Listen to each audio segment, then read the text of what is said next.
Hello student.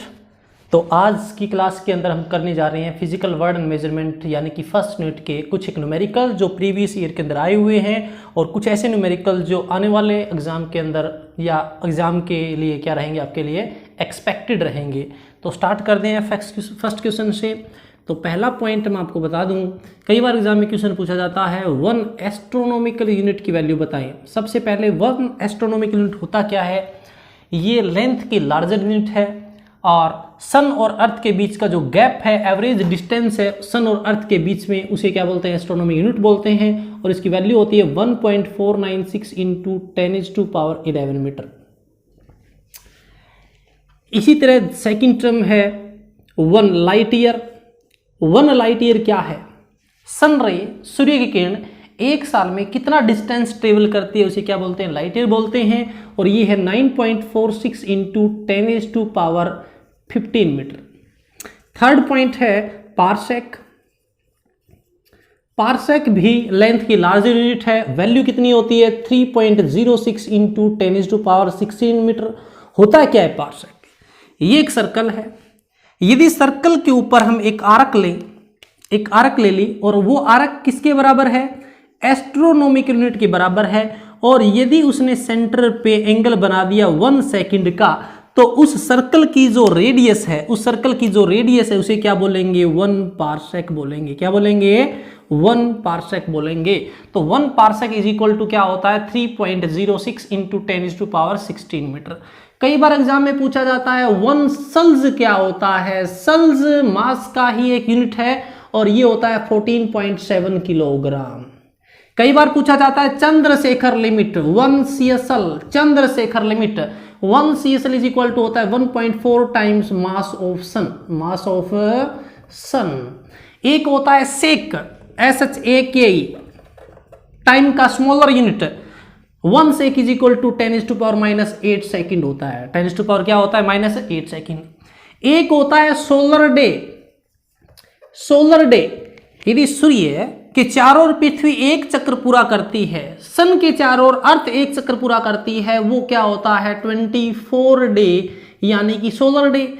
और एक होता है सेड्रियल डे। सेड्रियल डे क्या होता है? सोलर डे के अंदर अर्थ एक चक्र पूरा करती है सन के चारों ओर। सेड्रियल डे के अंदर अर्थ अपना एक चक्र पूरा करती है एक फिक्स्ड स्टार के चारों ओर, तो वो होता है 23 डेज 56 मिनट। इसका मतलब क्या है? सोलर डे बड़ा होता है सेड्रियल डे से कितना? 4 मिनट। कितना बड़ा होता है भाई? 4 मिनट बड़ा होता है। एक कई बार एग्जाम में क्वेश्चन पूछ लिया जाता है लूनर मंथ की मैग्नीट्यूड बताइए, तो लूनर मंथ बराबर होता है 27.3 डेज। 27.3 डेज। तो ये कुछ एक इंपॉर्टेंट टर्म्स थे जिसके बारे में कई बार एग्जाम में क्वेश्चन पूछ लिया जाता है। चलते हैं नेक्स्ट पॉइंट में। एक चीज मैं आपको बताना चाहूंगा, यदि आपसे पाई का सिग्निफिकेंट फिगर पूछे तो पाई क्या होता है? 22/7। 22/7। और 22 और 7 दोनों क्या है? एग्जैक्ट नंबर है। और एग्जैक्ट नंबर का सिग्निफिकेंट फिगर कितना होता है? इनफाइनाइट। कितना होता है? इनफाइनाइट। को एग्जैक्ट नंबर है 5। डजन है, डजन में यदि आपसे सिग्निफिकेंट फिगर पूछे तो डजन एक एग्जैक्ट नंबर है। कितना? इनफाइनाइट। तो एक एग्जैक्ट नंबर के अंदर यदि आपसे सिग्निफिकेंट फिगर पूछे तो क्या होता है? इनफाइनाइट होता है। क्या होता है? इनफाइनाइट होता है।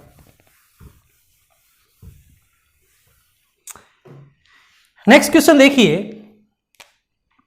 If x is equal to a³ c² divide d four और √t। एग्जामिनर कह रहा है A में परसेंटेज एरर 1% है, C में परसेंटेज एरर 2% है, D में परसेंटेज एरर 1% है और E में परसेंटेज एरर कितना है? 4% है। तो बताइए X में कितना होगा? तो आपको पता है X में एरर निकालने का फॉर्मूला क्या है? सबसे पहले ΔX/X कितना आया, इनको ऐड करो। a³ को लिखोगे 3 ΔA/A, c² को लिखोगे 2 ΔC/C, चाहे मल्टीप्लाई और डिवाइड ऐड करना है 4 ΔD/D और रूट ई पावर कितनी 1/2 डेल्टा ई बाय ई। वैल्यू पुट कर दो। परसेंटेज एरर निकालना है तो दोनों क्या करो 100 से मल्टीप्लाई। इसका x का परसेंटेज एरर कितना आया 3 into delta A bye A into 100। Percentage error ए कितना है 1। 2 इंटू सी में कितना है 2। डी 4 इंटू डी में कितना है 1 प्लस 1/2 इंटू ई में कितना है 4। 3 4 4 और 2 आंसर कितना आया 13%। आंसर कितना आया आपका 13%। इस तरह आपको क्वेश्चन करने हैं एरर के। चलते हैं कुछ नेक्स्ट टाइप के ऊपर।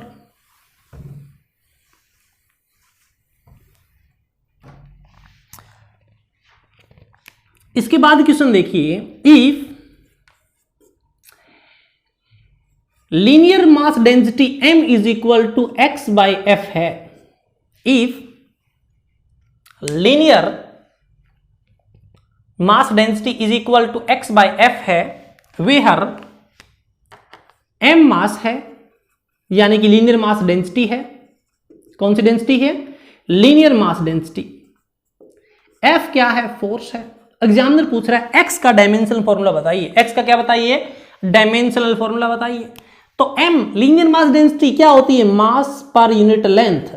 मास पर यूनिट लेंथ x का निकालना है डायमेंशनल फॉर्मूला। f क्या है आपका फोर्स है। तो मास का m डिवाइड में लेंथ का l और फोर्स का ऊपर जाके मल्टीप्लाई होगा m1 l1 t minus 2।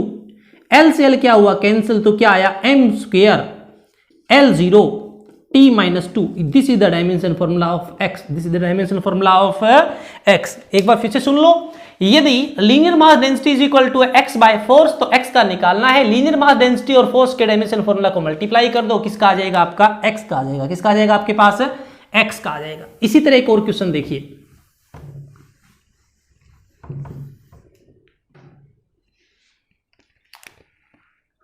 F force is equal to दे रखा है A sine T plus B कोस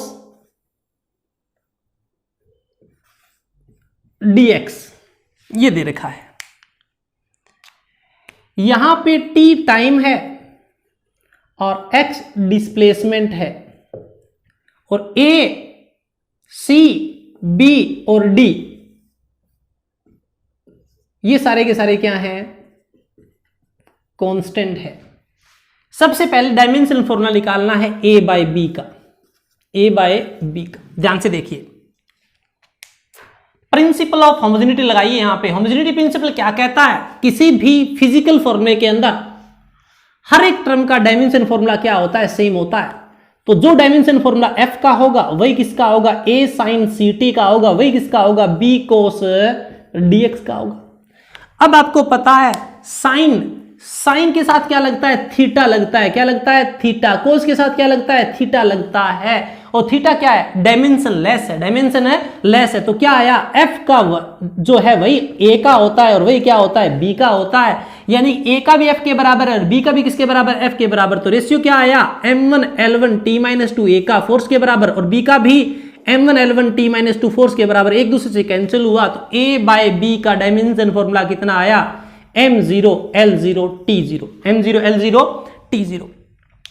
अब इसी क्वेश्चन में यदि आपसे एग्जामिनर पूछे c बाय d का डायमेंशनल फॉर्मूला निकालिए। c बाय d का क्या निकालिए डायमेंशनल फॉर्मूला। अब सुनिए साइन ct है, साइन क्या है ct। ct की जगह क्या आना चाहिए ct इज इक्वल टू होता है theta. ct is equal to क्या होता है थीटा। इसी तरह कोस dx में dx की जगह क्या आना चाहिए थीटा। अब c का निकालना है, टाइम का क्या होता है t1 और थीटा डायमेंशन लेस है m0 l0 t0। तो c का कितना आया m0 l0 t minus 1। d का निकालना है x का लेंथ, थीटा का कितना m0 l0 t0। तो d का कितना आया m0 l माइनस 1 और t0। हमें क्या निकालना है c बाय d। तो c का कितना t माइनस 1, d का कितना l माइनस 1। l ऊपर चला जाएगा नीचे आ जाएगा t तो कितना आया l बाय t। कितना आया L/T। तो C/D का डायमेंशन फॉर्मूला कितना हुआ? L/D। कितना हुआ? L/D। तो किसके अकॉर्डिंग किया? होमोजेनिटी प्रिंसिपल के अकॉर्डिंग। चलते हैं नेक्स्ट पॉइंट के ऊपर।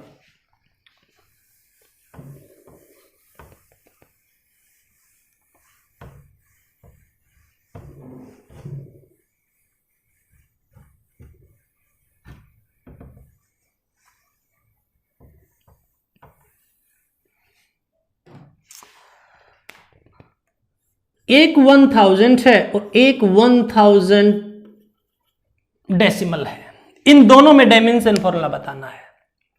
तो 1000 के अंदर जो जीरो नॉन जीरो के बीच में नहीं होती वो काउंट नहीं होगी, ये काउंट नहीं होगी। कितना dimension formula? 1, sorry significant figure कितना? 1। 1000 पॉइंट डेसिमल आ चुका है और आपको पता है पहले नॉन जीरो के बाद जितनी भी जीरो होगी, कब? जब डेसिमल आ जाए तो सारी काउंट होगी। तो 3 और 1 कितना आया? 4 आया। कितना आया? 4। यदि डेसिमल है तो काउंट होगी, यदि डेसिमल नहीं है तो ये जीरो काउंट नहीं होगी। कितना आया? 1। और नीचे वाला कितना आया? 4 आया। कितना आया? 4 आया। अब आपसे पूछे 3.0 और 3.00, तो 3.0 डेसिमल आ जाए तो फर्स्ट नॉन जीरो के बाद जितनी भी जीरो काउंट होगी, इसका 2 हुआ और इसका सिग्निफिकेंट फिगर कितना हुआ? 3 हुआ। इसका सिग्निफिकेंट फिगर कितना हुआ? 3 हुआ। चलते हैं नेक्स्ट चीज के ऊपर। एग्जामिनर पूछ रहा है इलेक्ट्रिक फ्लक्स का डायमेंशनल फॉर्मूला बताइए। एग्जामिनर पूछ रहा है इलेक्ट्रिक फ्लक्स का डायमेंशनल फॉर्मूला बताइए। अब इलेक्ट्रिक फ्लक्स क्या होता है? Surface integral of electric field, EDS, E dot DS, surface integral of electric field. Magnitude form में लिखूं तो ई इंटू एरिया। ई इलेक्ट्रिक फील्ड है, क्या होता है? फोर्स पर यूनिट चार्ज और एरिया। फोर्स का m1 L1 T-2, चार्ज का एम्पियर इंटू टाइम, एरिया का L² सोल्व कर लो। m1 L³ T-3 A-1, this is the dimension formula of electric field flux. Electric, ये किसका डायमेंशन फॉर्मूला है?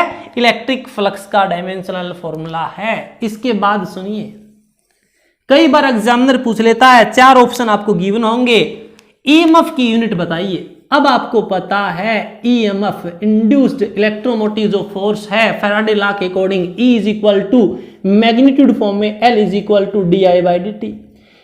L की unit क्या होती है? हेनरी होती है। क्या होती है? Henry. DI change in current यानी कि एम्पियर होगा और टाइम सेकंड, टाइम का सेकंड। तो हेनरी एम्पियर सेकंड किसकी यूनिट है? आपकी ईएमएफ की। किसकी यूनिट है? आपकी ईएमएफ की यूनिट है। नेक्स्ट पॉइंट,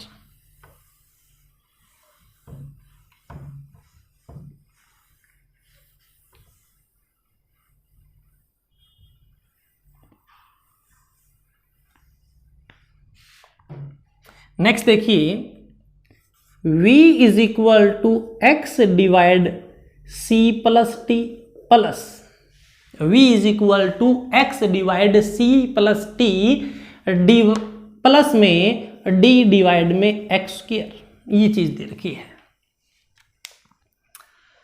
यहां पे V वेलोसिटी है, x डिस्प्लेसमेंट है, T टाइम है। T क्या है? टाइम है। और C और D कांस्टेंट है। C और D क्या है? कांस्टेंट है। C और D के क्या बताने हैं आपको? C और D के बताने हैं dimensional formula. Principle of homogeneity लगाइए। जो V का होगा वो x divide C plus T का होगा और वही किसका होगा? D डिवाइड में x²। D डिवाइड में x²। ध्यान से देखिए, जो इसका डायमेंशन फॉर्मूला होगा वो होगा x by C plus T का। अब सुनिए, C के अंदर क्या ऐड हो रहा है? T। तो दो फिजिकल क्वांटिटी आपस में तभी ऐड होती है जब उनका डायमेंशन फॉर्मूला सेम हो। तो अब यानी कि C का वही होगा जो T का, और T का क्या होता है? टाइम m0 L0 T1, यानी कि C का आ चुका है ये। अब देखिए, डी बाई एक्स स्क्वायर किसके बराबर है? वेलोसिटी, और वेलोसिटी क्या क्या होता है? L by T. डी का निकालना है L by T into x square. X square क्या है? डिस्प्लेसमेंट, तो लेंथ का स्क्वायर करो तो डी का कितना आया? L cube by T. D का कितना आया? L cube by T. तो कुछ एक इस तरह के न्यूमेरिकल्स की आपको बार बार प्रैक्टिस करनी है ताकि आपके एग्जाम के अंदर इस तरह के जो आपको न्यूमेरिकल मिले तो आप सेकंडों में उन्हें क्या कर दो? सोल्व कर लो। तो इस तरह के न्यूमेरिकल की प्रैक्टिस करते रहिए और अपनी प्रिपरेशन को आने वाले एग्जाम के लिए क्या बनाएं? स्ट्रॉन्ग बनाए रखें। Thank you.